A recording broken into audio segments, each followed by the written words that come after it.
Hey everyone, welcome back to Crypto Cash. Thank you so much again for joining me here. I hope you're having a phenomenal day. We got a big update here. Be sure to stick around. There's some important candlestick patterns that are forming on a lot of altcoins. We're going to do a comparative analysis with each one of these coins here today. Obviously, look at some order block data, kind of giving us those outliers, those specific areas, and of course, liquidation as per usual. So some awesome stuff here. Be sure to stick around. Let's take a closer look. All right, folks, before we jump into this back-end juicy liquidation data here, I want to talk a little bit about the polls that you have posted results on here. This is roughly just an hour ago I asked. 55 votes later, majority of you on crypto YouTube are moonish or bullish, however you want to call it. Majority of you are thinking we're going to see the moon and or 115,000 first. So I kind of side with the 115K for sure. Once more, we're going to see some slowing pressure at 114 just based on that being the local resistance. But if we look at crypto Twitter, roughly the same scenario, 115K seems to be the outlier here. Majority of you are short-term bullish to say the least. All right, so that's kind of cool there. If we take a look here, of course, at the order blocks, kind of for starters, this just gives me perspective on key levels of support and resistance based on, just open interest, rather, because the easy way to identify this here is when we have large accumulations of sell orders or buy orders, bids versus ask, we can have a good perspective of where the price is going to slow down when it hits that level. We can see 114,800 and 115,000 even. That $200 block there at 115 is essentially the largest amount of volume for asks, basically sell orders. And then we look at longs here, there's not a whole heck of a lot. It's kind of spread out a little bit as low as 113.6, 113.5. So it doesn't really tell us too much to the downside, but it does imply once more resistance at either 114, we got a pretty large chunk there, 70 million in ask orders there, and then closer to about 150 to 200 at the 115K range. So I think if we see 114 get broken, we will likely see a continuation to the 115 range, right? So we're going to pay attention to that. We're ultimately looking for a candlestick closure above 113,000 today for Bitcoin to kind of reclaim its local range. Before we jump into the Bitcoin chart, just give you some perspective on these coins we're going to cover here. Specifically, just looking at Ethereum, the easy way to understand it is that we got a double bottom there, but it still hasn't broken its local high. So 4,200, 4,210 specifically is that area we want to break above and close above to have any legs to stand on for further continuation higher. We take a look at Solana. Solana is also kind of in the doghouse. We're seeing a descending trend here, essentially, that hasn't fully been broken. So the ultimate truth here is that until we discontinue this higher low pattern, or sorry, lower high pattern rather, then we want to be able to presume the price may not continue higher, right? Bitcoin pulls back, I think Solana will too, but there's other signs we're going to look for, not just that. These are just patterns alone, right? We look at SUI, also a double bottom here for SUI, and then XRP is unique where it has quite a few different types of patterns forming, but it's got a macro double bottom and it broke its local range here too. So that's half the reason why we ended up taking a long position yesterday. If you saw my video, you'll understand why we did that. We hit a good 37% in 24 hours there, averaging into our position between 288 and 279. So it worked out flawlessly. That was a pretty good situation. Once more, just working within those key level supports and resistance ranges. When we quickly look here at the comparative analysis between these coins here, to quickly identify, and it's kind of easy to identify here if you look close, Ethereum, if you compare with Bitcoin on the left, it is underwhelming and underperforming, right? So it's more likely to continue higher, of course, in a general sense. I think this coin is still moderately bullish, but outside of looking at the back-end data here, we can see this local high hasn't been broken at 42.10. If we look, actually, let's go ahead and just adjust the right here. We're going to be looking at Solana. We can see this descending trend line hasn't been broken yet, so we're still not in great shape there. And then, of course, SUI, this is one coin that's kind of performing similar to Bitcoin. As you can kind of see, it does pump when Bitcoin pumps, but it also dumps pretty hard too when Bitcoin does as well. So this is a difficult coin to trade right now because it's very sporadic. XRP also similar in a way, but you can see this bullish continuation pattern. And once more, the main reason why we took the trade that we did is because XRP was outperforming Bitcoin when Bitcoin couldn't break its resistance. It was essentially establishing higher highs. So while we got in a little on the early side there and the price pulled back shortly after, the reason why we average into our position is because we know that the market fluctuates a lot. And if you're not using super high leverage, you can survive these ebbs and flows. So try to lower your leverage and keep your margin minimal, and just kind of recognize that there's a good chance that you'll have better success if you are using less risk. That's kind of the concept. Taking a look here at the 30-day liquidation for Bitcoin, kind of pivot over to Bitcoin, we can see in the last 30 days, we are closer to that 114K range. There's a pretty big chunk between 114 and 114.2 to the upside, essentially. It's one of those situations where we have continuation potential further up. It's a pretty good situation there for the bulls, basically. All right, kind of just letting us know that we have more propensity for further upside, and we're also closer to this extra liquidation here on the shorter term time frame at 114.2. So 114.2 could be the pivot point, the turnaround point for us for Bitcoin, or we're just probably going to likely see some selling pressure there based on the simple fact that we saw those order blocks are kind of high in that range, and there's a general consensus that the first initial resistance is 114K. Secondary to that would be 114.8 to 115 even. So that's kind of what we're looking at there. All right, so that's kind of all the back end stuff there. Outside of liquidation, we can just kind of recognize that there were more longs and shorts getting liquidated. Those are late longs essentially jumping in. They got hit kind of hard when Bitcoin pulled back to the 111 range, but now at this point, we see a nice swift recovery from Bitcoin. Once more, I'm looking for a closure above 118K today misspoke. 113K is what we want to see, a candlestick closure for Bitcoin to kind of get some confirmation here. And it's just this guy right here. So a close above this local high would be a really, really good start to this continuation further higher. Obviously, fundamentals and all that stuff aside, we don't know what those are just yet. But at this point, let's go ahead and take a quick look at the liquidation data. And we can kind of see that there's just as much liquidation above, actually a lot more liquidation above than below. This is a daily time frame, just kind of giving us perspective. We have liquidation chunks upwards of 118,000. And we are in a situation right now where we're in a fearish type of market, right? So the fear is set in, therefore the price is going up. It's the whole concept. I've talked about this recently. Buy the fear, sell the greed. That's a simple way to understand it. But it's not always that easy or clear and transparent, but it's kind of a good rule of thumb, right? So as you can kind of see, the prices are going higher. We can also see top traders are increasing their amount of shorts, though. This is kind of concerning here, but it makes sense as we continue higher to the closer resistance ranges of 114 to 115. The amount of top traders are increasing their margin in shorts, and we're seeing that as a potential reality for a reversal in that near future. So I would expect the worst, hope for the best. And what I mean by that, expect 114 to 115 to be the local resistance that's close to our previous low. And I'll show you on the charts here as well what that looks like. But it's a little something like this here, right? That's essentially the area in which we need to get past, and that's roughly 114,800. That was essentially the previous low, right? So it's a good area to kind of be mindful of.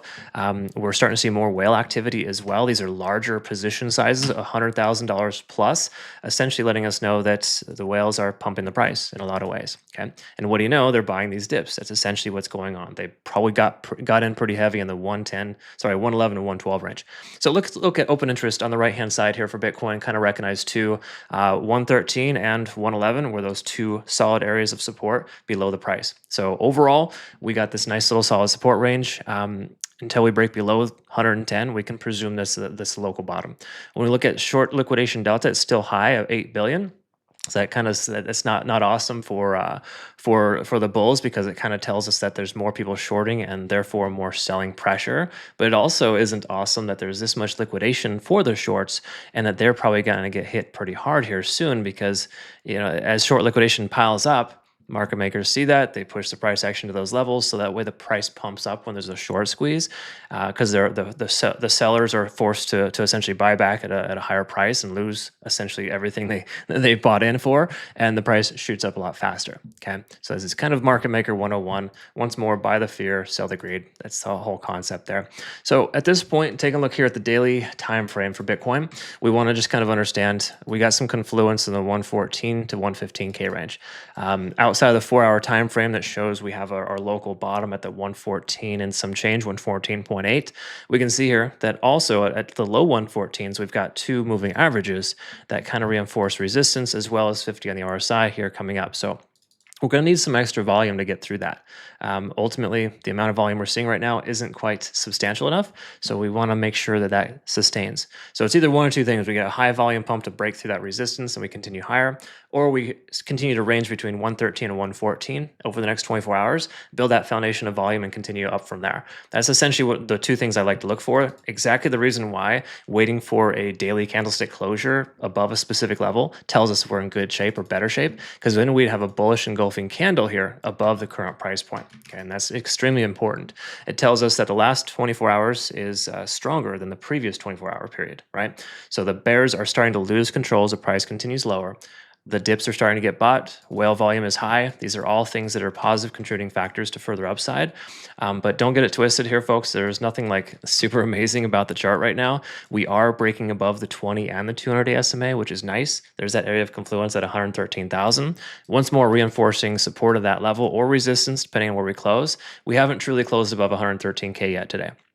But we've got good momentum. Momentum has shifted here. And we can also see on the histogram that we have higher candles there. Those are usually good signs. And we're approaching 50 in the RSI, soon to break. But the thing that's most important here is money flow index is increasing. Okay, we got more money flowing to this coin, therefore sustainability at the current price point. So I do feel like 113 should hold here today. And if so, it may be a good signal to consider some long on some altcoins. Why don't we go ahead and take a closer look at some altcoins here next? All right, folks, before we jump into Ethereum, I want to give you a quick heads up. If you haven't yet already, just make sure you take advantage of this. There's only 15 days left of this exclusive offer here for my community.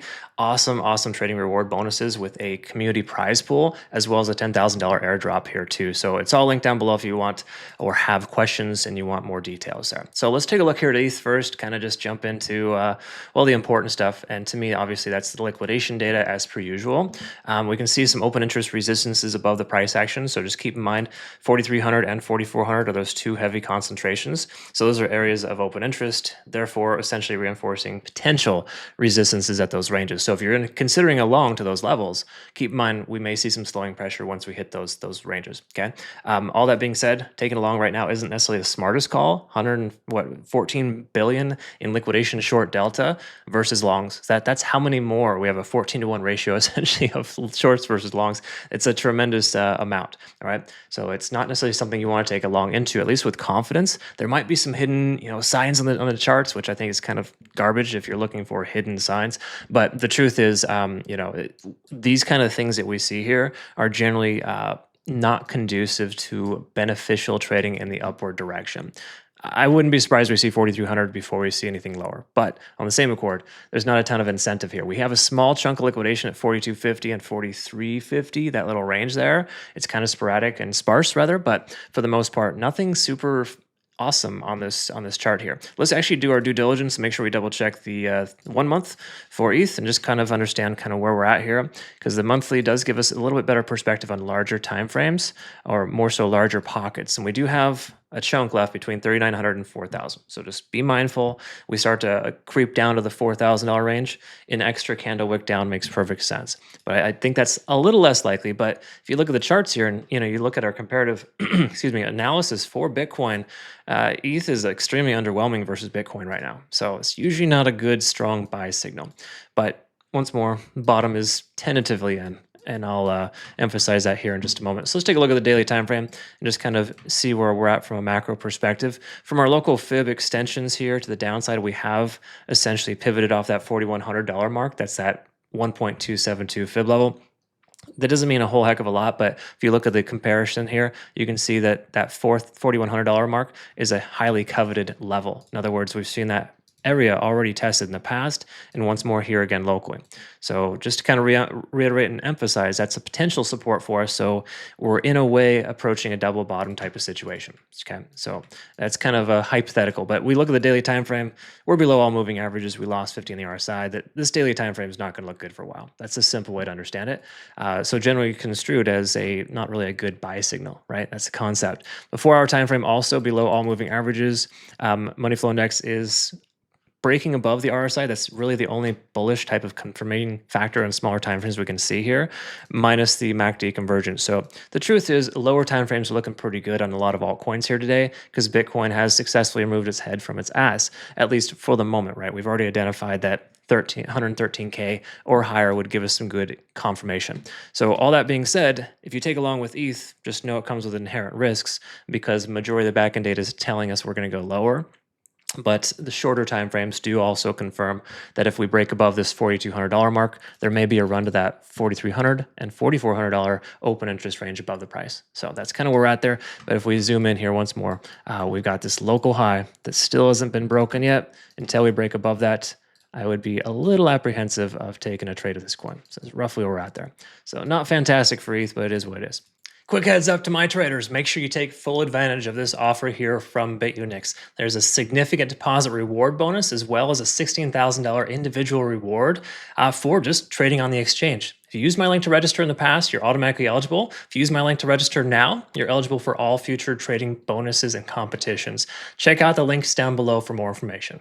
Let's go ahead and take a look here next at Solana and just kind of recognize too, this coin doesn't have any phenomenal signs either. I know some folks were taking some longs in the low 200 range, which is sensible based on its overextension, the likelihood of pivoting off that psychological support level. But outside of that, these outliers, we're going to see if we can identify anything. First of all, open interest is at 210, pretty heavy. So that is a good little support range. So hypothetically, we maintain this range for another 24 to 48 hours and Bitcoin holds above 113. I think Solana will probably make a good run for it.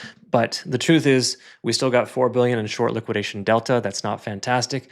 And we have 222 to 228 as that local high range of liquidation. So it would be very sensible to see the local high range retested here soon, especially with Bitcoin doing well for the moment and Solana also recovering nicely in the last 12 hours. So the short term, as per usual, is looking pretty solid for this coin. Just know that we're under some key level resistances. Here we got our macro fib level at about 217, and that is that local bottom before we lost it. So once more, a closure above 217 today would kind of signify that we're tentatively back on track and we'd be able to reclaim these moving averages. And of course, the MACD converging here, letting us know that there's a decent chance we do see a bit higher up here for this coin. So just please understand, if you're taking along, it's definitely risky, but we are entering a good support zone based on volume. There's a lot of volume in the 190s to $200 range, specifically at 203. So if we do come down a little bit lower, it may be a good consideration to consider just buying that low $200 range based on that being a pretty strong support level. So congrats if you got in at that level. I was sleeping when that happened as per usual. So let's take a look here at the 4-hour time frame and double check for SUI kind of where we're at. We're going to start first, of course, with our heat map and just kind of recognize, we're below a lot of resistance with this coin. So it is inherently risky to take a trade with this, but it is establishing itself better and or synonymous in a lot of ways with Bitcoin. So 340 is that local resistance. We can close above that. I think we're in better shape here. We're starting to see liquidation short delta dissipate, which is nice. We're getting closer to break even. Typically, when you hit that 0 mark, there's a good trend reversal. So we could very well see a run to 350 to 360. Those are the local resistance ranges for us based on open interest. Liquidation, there is more above the price here. Of course, upwards of $4, that's the heaviest concentration, but generally speaking, that's what we're looking at there. Let's look at the monthly just to do our due diligence here and see what's going on. There's just a tremendous amount below the price. So be mindful that this coin has propensity to continue lower, but there is a good amount of psychological support at the $3 range. Also a lot of liquidation there too. So if you do consider a long, make sure you set your invalidation level just below the local low, about 325, to be on the safe side. Looking at the back end here, or sorry, more so front end, let's double check the daily. This does have a pretty good daily macro structure, keep in mind, and we are consolidating close to our point of control at 345. So that does also emphasize some resistance. It's not a definitive line though. So keep in mind, it's just the average price that people are averaging in. We are above our ascending trend and the 200 SMA. So that's generally positive. MACD is diverging with 4 hour time frame, also looking like it's shifting momentum, but we're still below 50 in the RSI. So once more, inherently risky to take longs right now with any of these coins that we've covered so far. But the truth is, with tighter ranges, and you've probably noticed this if you're in my trading community and you're taking the trades that we take, we are, like for example, just to give you perspective, the XRP trade, 37%, that was a higher leveraged, low margin trade. In other words, 10x leverage on a long there, and we averaged in pretty nicely. Okay, so the reason I'm sharing that with you is because it's important to understand that it's really difficult to get good bottoms, good fills, so to speak. So a lot of times just getting small position sizing and adding to your position at key levels can be very advantageous. So the reason why that's relevant here is because we have a lot of resistance above us, and the key takeaway is that you want to secure profits when you can. Like, you can't be super greedy, for example. So I'm content with walking away with 37% profit on our XRP long, mainly because I don't like to hold for too long in these kind of markets. These ranges are very funky, and until they establish themselves in a descending trend, to essentially be discontinued, there's no reason to feel like it's just going to take off, right? Things can happen, of course. It's more so luck, but at this point, you want to take luck away from the equation and make sure you're trading with a little bit of skill.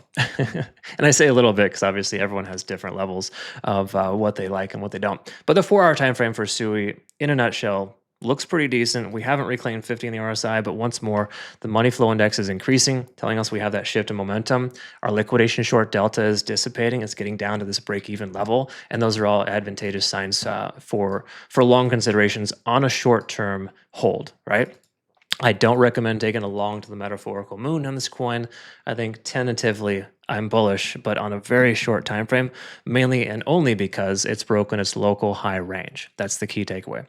Just before we take a look at the next altcoin, I want to recommend you consider trading with Bitunix. If you use my link to register down below or have in the past, you'll always be eligible for future trading competitions, but this one is awesome. It's probably the best one I've seen yet, with a full-on $16,000 individual prize pool, as well as a collective prize pool as well for the top 30 traders. Be sure to check out the link down below for more information.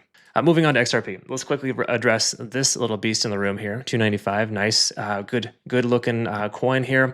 If you saw my video from yesterday, congrats on claiming that entry there.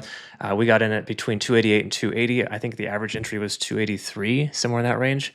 And when we look here, though, the thing I want to recognize and reiterate is we got a ton of resistance between 303 and 310, or just round number 3 to 310. So my whole concept of taking that trade from 288 or the mid 280s after we averaged in is to ensure we secure profits before we get to that resistance range. So please understand, if you're in a long right now, XRP isn't going to $5, $10, $20, $30 like these other idiots are telling you. It obviously, fundamentals may impact it at some point, but from a technical standpoint here, ton of resistance between 3 and 310. You'd be smart to take some profits between now and then. That's the concept. So that is reaffirmed here with open interest. We look at liquidation short delta. It is now a long, so we're now in the green. I'm not sure if you can see that, but that is a very positive sign. And then if we look at the smaller time frames here, let's just kind of look at the last 7 days, see if there's any liquidation here locally. A lot of shorts are about to have a bad day, and majority of the shorts at 290 got destroyed here. So we had probably about 1 to 2 billion in short liquidation at 290, and there's a good chunk upwards of $3 to 310. So as per usual, you see those open interest resistance ranges with a lot of liquidation, because that's where people feel safe having a liquidation event or a stop loss based on it being above that level. So the concept here is that majority of liquidation locally has been swept, so we may not see too much of a continuation higher. But if we do, a quick wick up to the 3 to 310 range makes sense, but I think we're going to see some slowing pressure there and maybe a trend reversal there at that point. Speaking of trend, just to clarify, the macro structure for XRP still isn't bullish. So you got to be kind of stretching to say that this is a very bullish situation, because there's nothing here telling us that we've broken bullish. But the key takeaway is that we're getting closer to reclaiming that bullish type of prowess. In other words, that foundation of being above 50 in the RSI is huge. MFI is still high, stochastic swinging up, and MACD is trying to converge. This is something you don't have on a lot of coins right now. So the good thing is, you'll have more luck taking longs with shorts in this coin, because we've shifted our delta for bearish to bullish with our liquidation. More liquidation above the price, while we do have that point of control and that psychological resistance at $3.